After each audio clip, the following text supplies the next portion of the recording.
देश नहीं है। और इसको लेकर कांग्रेस ने भी चुनाव आयोग पहुंचे थे कांग्रेस के नेता, और उन्होंने चुनाव आयोग से मुलाकात का वक्त मांगा था, इसके साथ ही ज्ञापन भी सौंपा था। उसके बाद उनकी मुलाकात भी हुई, लेकिन अभी तक जो है इस पर कोई भी कार्रवाई होती हुई नहीं दिखाई दे रही है, जिसको लेकर विपक्ष जो है वो आंदोलन की तैयारी में है। लगातार वो कह रहा है कि वो इसके खिलाफ बड़ा आंदोलन निकालेगा। हाल ही में जो है मरकरवाड़ी गांव लगातार सुर्खियों में रहा, महाराष्ट्र का सोलापुर जिले में जो मरकरवाड़ी गांव है, वहां के लोगों ने, स्थानीय लोगों ने वहां पर अपील की कि हम मॉक पोलिंग कराना चाहते हैं। वो तैयार थे इस चीज के लिए, लेकिन जो प्रशासन की तरफ से उस पर रोक लगा दी गई। ऐसे में जो है लगातार कई बड़े सवाल खड़े हो रहे हैं, और वो गांव लगातार इस चीज को लेकर सुर्खियों में बना हुआ है। मरकरवाड़ी गांव के लोगों का कहना था, अगर इसमें चुनाव के नतीजों में कोई धांधली नहीं हुई है तो हमें मॉक पोलिंग कराने दीजिए, लेकिन प्रशासन ने इस पर रोक लगा दी, प्रशासन ने नहीं सुनी। और ऐसे में जो उस गांव के लोग हैं वो आंदोलन कर रहे हैं, प्रदर्शन कर रहे हैं, लगातार विरोध प्रदर्शन करने में वो लगातार जारी है उनका, गांव के लोगों का प्रदर्शन। और आज भी वहां पर प्रदर्शन देखा जा रहा है। हाल ही में शरद पवार ने उस प्रदर्शन में शिरकत की थी, उनके साथ जो है जितेंद्र आव्हाड भी मौजूद रहे थे, और उन्होंने वहां से लोगों को संबोधित किया था, और उन्होंने कहा था कि हम मुहिम जो है वो आगे तेज करेंगे, ईवीएम के खिलाफ लगातार अपना प्रदर्शन जो है जारी रखेंगे।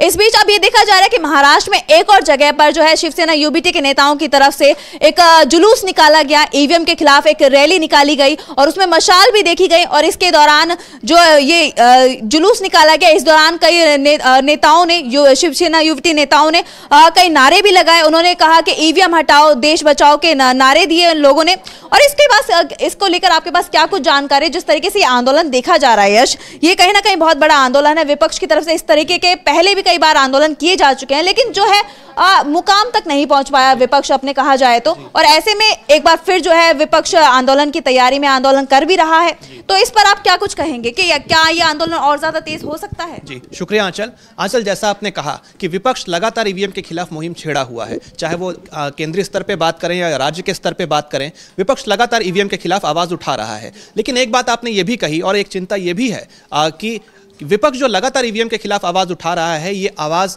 जो है उठती तो है, लेकिन क्या अपने अंजाम तक या अपने मुकाम तक पहुंचती है? क्या विपक्ष जिस चीज को लेकर विरोध जता रहा है, जिस बात की शंका उसे है, क्या वो बात कभी उसका कोई नतीजा भी देखने को मिलता है? अंग्रेजी में कोट होता है आंचल, वो पढ़ के मैं दर्शकों को बताना चाहूंगा। वो कोट ये है कि not all battles are fought for victory, some battles are fought to tell the world that someone was there in the battlefield. हर जंग जो है वो इस मकसद से नहीं लड़ी जाती कि जीती ही जाए।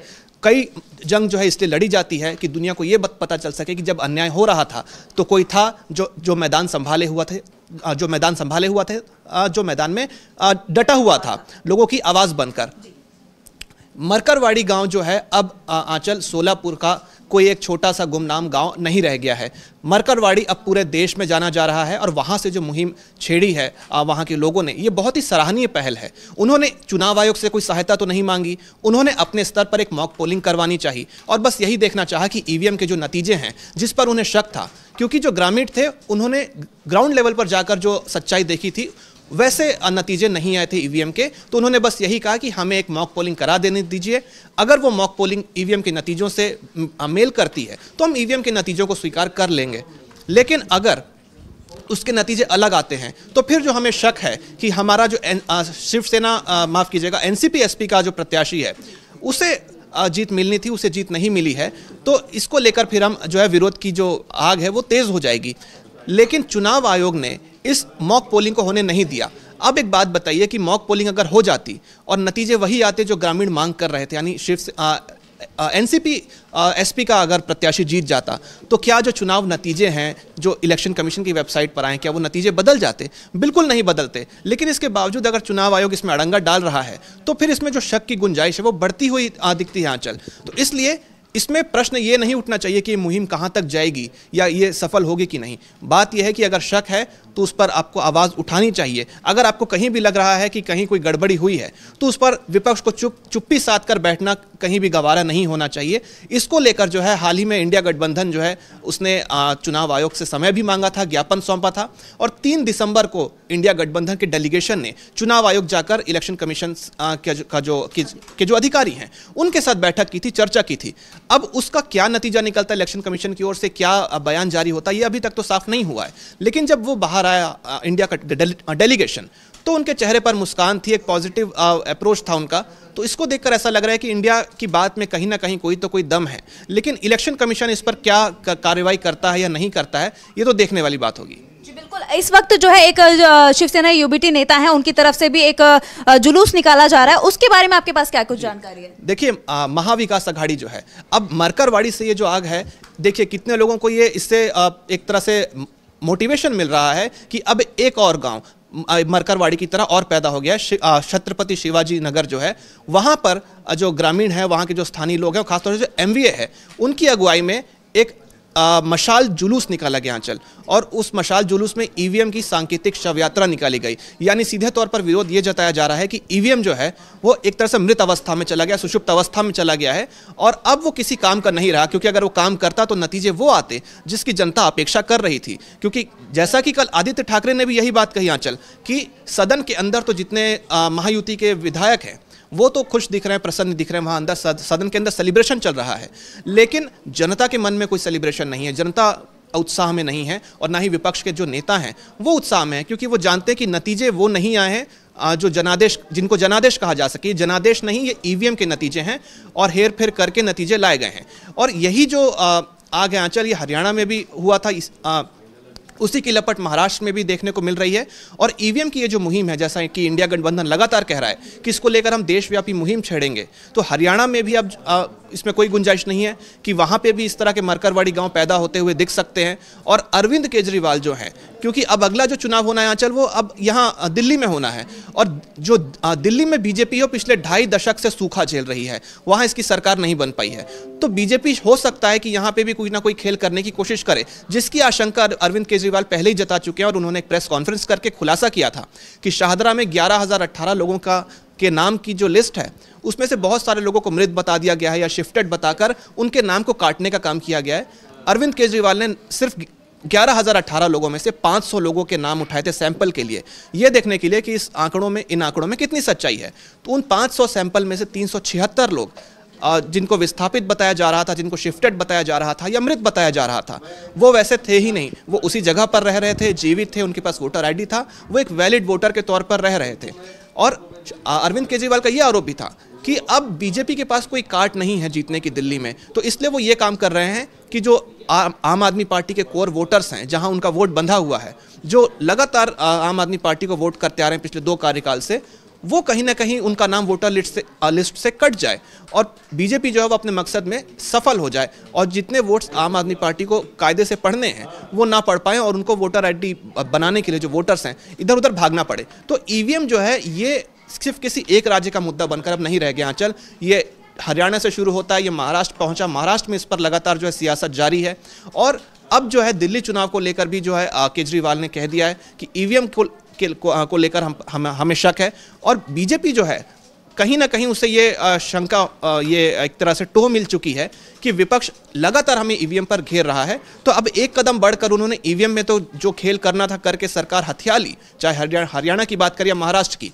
लेकिन अब आप देखिए कि जो दिल्ली है वहाँ ईवीएम पे खेल ना करके, ईवीएम में तो पता नहीं वो क्या करती है, ये बात तो जब सामने आएगी तब आएगी, लेकिन अब वोटर लिस्ट जो है उसमें भी हेर फेर करने का काम बीजेपी कर रही है आंचल। जी बिल्कुल, कहीं ना कहीं जो विपक्ष की तरफ से लगातार आंदोलन किया जा रहा है ईवीएम के खिलाफ, और जो चुनावों में धांधली हुई है इसके खिलाफ, और ये आंदोलन अभी से नहीं पहले से ही शुरू हो चुका है। और इसी कड़ी में जो बाबा आढाव है उन्होंने भी भूख हड़ताल की थी। जो चुनाव नतीजे आए थे महाराष्ट्र के, उसके बाद वो बाबा आढाव भूख हड़ताल पर बैठ गए थे। इस दौरान उनसे मिलने के लिए उद्धव ठाकरे और उनके साथ संजय राउत जो है वो भी पहुंचे थे। आपको बता दें कि शिवसेना यूबीटी प्रमुख उद्धव ठाकरे और शिवसेना यूबीटी सांसद संजय राउत ने बाबा आढाव से मुलाकात की थी, और वहां पे अजीत पवार भी मौजूद रहे थे। उन्होंने भी बाबा आढाव से मुलाकात की थी और उनसे आग्रह किया था कि वो जल्द ही अपनी भूख हड़ताल जो है वो समाप्त कर दें। तो जो उद्धव ठाकरे थे उन्होंने उन्हें पानी पिलाकर उनका जो भूख हड़ताल था वो समाप्त करवाया था। और ऐसे में ये बहुत बड़ा सवाल उठता है कि जो अजीत पवार हैं वो तो सत्ता दल के हैं और वो उनसे मिलने के लिए पहुंचे, ये कहीं ना कहीं बहुत बड़ा सवाल था। लेकिन जो सवाल ईवीएम को लेकर लगातार उठ रहे हैं और जो ईवीएम पर संदेह जताया जा रहा है, और ऐसे में सवाल जो है वो महाराष्ट्र की सरकार पर भी उठ रहे हैं, क्योंकि लगभग 10 या 12 दिन बाद जो है महाराष्ट्र में सीएम ने शपथ ली। फडणवीस सीएम बन गए, शिंदे और अजीत पवार जो है वो डिप्टी सीएम बने, उन्होंने डिप्टी सीएम की शपथ ली। और अब उनकी शपथ को 5 दिन बीत चुके हैं, लेकिन अभी तक जो है कैबिनेट का विस्तार नहीं हो पाया। तो ये लगातार संदेह के घेरे में है, सवालों के घेरे में है कि आखिरकार कैबिनेट विस्तार में देरी क्यों हो रही है। और ये देरी उसी तरीके से हो रही है जैसे कि सीएम में हुई थी, पेच फंसा हुआ था सीएम फेस को लेकर, और ऐसे में मंत्रालय को लेकर भी लगातार पेच फंसा हुआ है। कैबिनेट विस्तार इसलिए नहीं हो पा रहा है, और ऐसे में जो शिंदे है वो लगातार गृह मंत्रालय की मांग पर अड़े हुए हैं, वही एनसीपी भी वित्त मंत्रालय की मांग कर रहे हैं, लेकिन जो गृह मंत्रालय है वो शिंदे के हाथ से जाता हुआ दिखाई दे रहा है। और वहीं बात की जाए अजीत पवार की, तो जो वित्त मंत्रालय है वो उनके हाथ में आता हुआ नजर आ रहा है। और ये साफ है कि ऐसे में बीजेपी और शिंदे जो है वो आमने सामने आ गए हैं, और ये बहुत बड़ा सवाल है। लेकिन इससे पहले हम एक बात ये भी कर लें कि जो शरद पवार है उन्होंने ईवीएम के खिलाफ मुहिम तो तेज कर दी है, और उसको लेकर आज बैठक भी बुलाई है। उन्होंने दिल्ली में अपने घर पर एक बैठक बुलाई है शरद पवार ने, और इस बैठक में ईवीएम को लेकर चर्चा होगी। और इस दौरान कहा यह जा रहा है कि अरविंद केजरीवाल जो दिल्ली के पूर्व सीएम हैं वो मौजूद रह सकते हैं। इसको लेकर क्या कुछ जानकारी है आपके पास? आंचल, देखिए, आपने दो बातें कही। एक तो जो सरकार का गठन तो हो गया, लेकिन अब जो मंत्री हैं उनके पोर्टफोलियोज के बंटवारे में देरी हो रही है। एक तो ये हो गया, लेकिन इससे भी जो ताज़ा खबर है वो अभी यही आ रही है कि जो शरद पवार हैं, एनसीपी एसपी प्रमुख हैं, अभी हाल ही में मरकरवाड़ी पहुंचे थे किसानों को, माफ कीजिएगा, ग्रामीणों को हौसला देने के लिए। अब आज शरद पवार दिल्ली में हैं और ईवीएम को लेकर बड़ी बैठक कर रहे हैं। इस बैठक में अभिषेक मनु सिंघवी के शामिल होने की खबर सामने आई है, और दिल्ली के पूर्व सीएम अरविंद केजरीवाल उसमें भी शामिल होंगे। अब जो सिंघवी हैं वो ना सिर्फ एक राज्यसभा सांसद है, बल्कि कानूनविद भी हैं, वकील हैं। तो हो सकता है कि ईवीएम की जो ये मुहिम है, आंचल, आप समझिए कि ईवीएम की इस मुहिम को एक कदम आगे ले जाने के लिए हो सकता है शरद पवार कोई कानूनी परामर्श भी ले सकते हैं सिंघवी से, और हो सकता है कि उसे लेकर वो सुप्रीम कोर्ट भी जाएं और सीधा सुप्रीम कोर्ट का दरवाजा खटखटाकर सरकार के खिलाफ अपील करें कि इन्होंने कोई ना कोई धांधली करके जो महाराष्ट्र का चुनाव है वो जीतने का नहीं बल्कि हथियाने का काम किया है। अब इसमें अरविंद केजरीवाल भी शामिल हैं। अरविंद केजरीवाल भी लगातार दिल्ली चुनाव की आहट जैसे जैसे तेज हो रही है, अरविंद केजरीवाल भी जो है लगातार सरकार पर हमलावर हो रहे हैं। वो दिल्ली की सुरक्षा व्यवस्था को लेकर, गृह मंत्री पर तो हमलावर हैं ही, लेकिन बीजेपी पर लेकर, पूरी बीजेपी को लेकर, और ना सिर्फ उन्होंने दिल्ली की बात कही, दिल्ली में तो वोटर लिस्ट का उन्होंने मुद्दा उठाया ही कि वोटर लिस्ट से लगातार नाम कट रहे हैं, और इलेक्शन कमीशन इस तरह से सहयोग कर रहा है बीजेपी का कि जिनके नाम बीजेपी उनको दे रही है अपने लेटर हेड्स में लिख कर कि इनके नाम को काटा जाए क्योंकि ये शिफ्ट हो गए या डेथ हो गई है इनकी। उन आंकड़ों को, उन जानकारियों को इलेक्शन कमीशन ऑफ इंडिया अपनी वेबसाइट पर अपलोड ही नहीं कर रहा है, और बहुत बड़ा अंतर दिख रहा है। अगर आप इलेक्शन कमीशन की वेबसाइट पर यह दिख रहा है कि 50 से 60 ही आवेदन आए हैं, तो असलियत में जो पूरा डॉक्यूमेंट्स है उसमें दिख रहा है कि 11,000 नाम बीजेपी के लोगों ने दिए हैं। और बात यह भी है, आंचल, की सिर्फ शाहदरा का आंकड़ा अभी तक केजरीवाल ने पेश किया, और उन्होंने कहा है कि अभी जैसे जैसे दिल्ली के चुनाव करीब आएंगे हमारे लोग लगे हुए हैं, धीरे धीरे और भी विधानसभाओं के आंकड़े हम सामने लेकर आएंगे। तो ये एक तरह से जो आग है जो महाराष्ट्र में लगी है ईवीएम को लेकर, जिसको लेकर विपक्ष लगातार, मरकरवाड़ी हो गया, या अभी हमने छत्रपति शिवाजी नगर की बात की, वहां पर ईवीएम की शव यात्रा निकाली गई।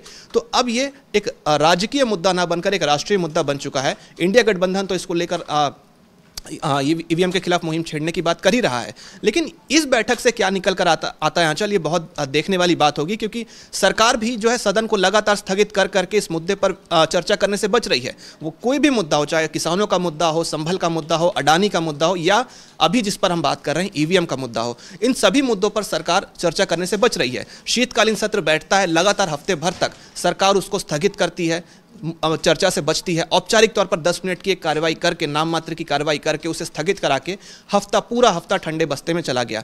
जब विपक्षी सांसदों ने इसका विरोध करके स्पीकर से भेंट की और कहा कि सदन को सुचारू रूप से चलना चाहिए, तब जाकर इन्होंने ये तो मान लिया कि सदन चलेगा। लेकिन जो सरकार है वो इसके बावजूद विपक्ष के सवालों से बच रही है।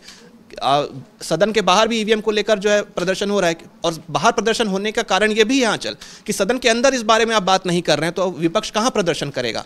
तो अब इसको देखते हैं आंचल कि ईवीएम को लेकर जो विपक्ष इतना मुखर होकर सामने आया है, तो इतनी इस मुखरता के पीछे सिर्फ ये नहीं है कि इंडिया गठबंधन इस समय बहुत ही मजबूत विपक्ष है, इसके पीछे कारण ये भी है कि कहीं ना कहीं कोई ना कोई गड़बड़ी हुई है जिसकी जानकारी इंडिया गठबंधन को है, और इसको लेकर वो मुहिम छेड़ रहे हैं। हाँ, चल जी बिल्कुल, जो विपक्ष है वो अपनी ईवीएम के खिलाफ जो मुहिम छेड़ चुका है उसमें वो तेजी लाता हुआ दिखाई दे रहा है। विपक्ष ने ये साफ कह दिया है कि वो इस मुहिम में और ज्यादा तेजी लाएगा, इसके खिलाफ आंदोलन करेगा, और संसद से लेकर सड़क तक लगातार ये मुद्दा जो है सुर्खियों में बना हुआ है। विपक्ष का आरोप है कि ईवीएम में गड़बड़ी कर बीजेपी ने जीत तो हासिल कर ली।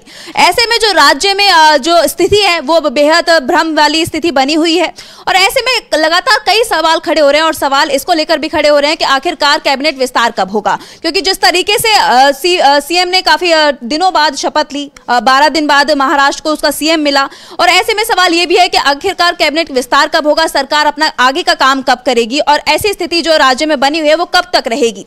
तो ऐसे में कहा यह जा रहा है कि शिंदे को जो है 10 कैबिनेट में 10 मंत्री पद मिल सकते हैं, वहीं एनसीपी की बात की जाए तो एनसीपी को 7 मिल सकते हैं, ऐसी कई चर्चा है। क्या कुछ जानकारी आपके पास? देखिए, लगभग 43 मंत्री हो सकते हैं इस पूरे मंत्रिमंडल में, जिसका अभी तक बंटवारा नहीं हुआ है। लेकिन अगर 43 भी देखा जाए तो एनसीपी की बात करें या हम इसकी बात करें, शिंदे गुट की बात करें, तो इनको जो जितनी मिलनी चाहिए सीटें आज मंत्रालय, उससे कम की बात बताई जा रही है। अंदर खाने तो यही खबर चल रही है कि शिंदे गुट जो है उसको 10 मंत्रालय ही दिए जा सकते हैं और एनसीपी को 7। यानी एक तरह से आप सिर्फ हमारे सहयोगी थे और आपने चुनाव जीतने में हमारी महत्वाकांक्षाओं को पूरा करने में हमारा सहयोग किया, इसके लिए एक फर्ज अदायगी के लिए कंपनसेशन के रूप में आपको मंत्रालय दे दिया जाएगा। यानी जो बाकी मलाईदार मंत्रालय हैं, जो ताकतवर मंत्रालय हैं, वो बीजेपी अपने पास रखेगी और बाकी जो छुटपुट मंत्रालय हैं वो उनको देकर बस उनको सरकार में एक तरह से बस शामिल रहने का काम करेगी, ताकि हम उनका जो संख्या बल है वो सदन में ज़्यादा दिखे। अब देखिए, चाहे बीजेपी की बात करें, एनसीपी की बात करें या शिवसेना की बात करें, सरकार जो नतीजे आते हैं 23 नवंबर को आंचल, उसके बाद ये लोग 10 से 12 दिन सिर्फ इस उधेड़-बुन में लगा देते हैं कि सीएम का चेहरा कौन बनेगा। इस दौरान 26 नवंबर को राष्ट्रपति शासन लग जाना चाहिए था महाराष्ट्र में। इतने दिन तक आप अपनी महत्वाकांक्षाओं की वजह से आपने ये नहीं सोचा कि महाराष्ट्र का माई बाप कौन है इस दौरान, और जब आपने सीएम का चेहरा चुन लिया तो एक तरह से आपने सीएम को शपथ दिलाई, 2 डिप्टी सीएम आपने बना दिए। क्या इससे सरकार गठन की प्रक्रिया पूरी हो गई? मंत्रिमंडल भी होना चाहिए। अब इन्होंने 10-15 दिन तो इसमें लगा दिए, 10-12 दिन। अब ऐसा लग रहा है आंचल कि अब जो मंत्रिमंडल का विस्तार है, जो पोर्टफोलियोज का डिस्ट्रीब्यूशन है, उसको लेकर भी ये लोग अभी तक जो है कोई तस्वीर साफ नहीं हो पाई है। अभी भी पर्दे के पीछे बहुत खींचतान जारी है और खासतौर से एकनाथ शिंदे जो हैं वो और शिवसेना के उनके बाकी जो तमाम विधायक हैं वो कहीं ना कहीं बीजेपी पर अभी भी पर्दे के पीछे से दबाव बनाने की कोशिश कर रहे हैं कि कैसे ना कैसे एकनाथ शिंदे को गृह मंत्रालय मिल जाए। तो इसको लेकर आप देखिए, लगभग आधे महीने से ज़्यादा का समय इन्होंने इस खींचतान में निकाल दिया कि सीएम कौन बनेगा, डिप्टी सीएम कौन बनेंगे 2, और कौन सा मलाईदार मंत्रालय बीजेपी के किस विधायक को मिलेगा।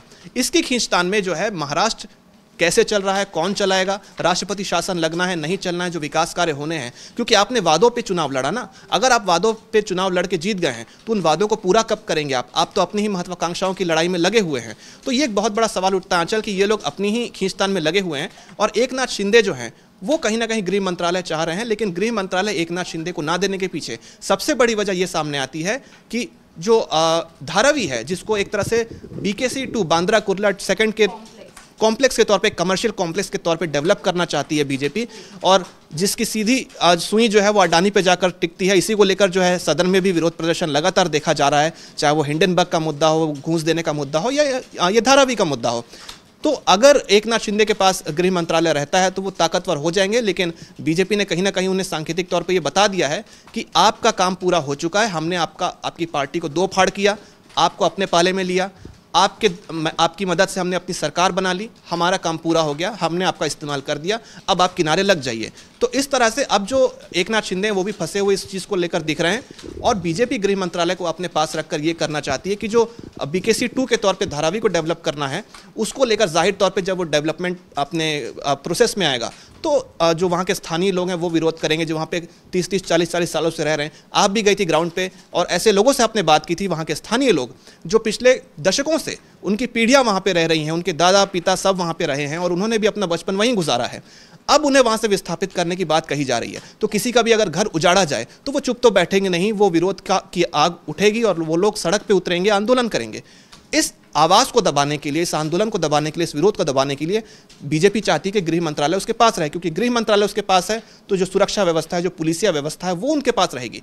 और एक तरह से जिसकी लाठी उसकी भैंस वाली बात है यहाँ पर, तो वो लाठियाँ भांजने का काम या लाठियाँ इस्तेमाल करने का काम कुछ ना कुछ तो वो करके उसको दबाएगी, क्योंकि जो है जैसा सदन में राहुल गांधी कह चुके हैं, A1 A2 के भले के लिए काम कर रही है सरकार, तो वही A1 के भले के लिए बीजेपी जो है धारावी को कॉम्प्लेक्स के तौर पे डेवलप करना चाहती है। वहां से जो विरोध उठेगा उसे दबाने के लिए गृह मंत्रालय अपने पास रखना चाहती है, और ऐसा करके बस एक दूसरे का ही साथ और एक दूसरे का ही विकास का वो काम करने की। जी बिल्कुल, हाल ही में संजय राउत का भी एक बयान आया था, उन्होंने कहा था कि ये जो सरकार है वो अडानी के लिए काम करती है, ये जो सरकार है वो उनके भले के लिए सोचती है, वो जनता के लिए नहीं सोचती। इस तरीके का बयान जो है संजय राउत ने दिया था। और ऐसे में सवाल यही है कि आखिरकार ऐसा ही रहा तो सरकार कैसे चलेगी।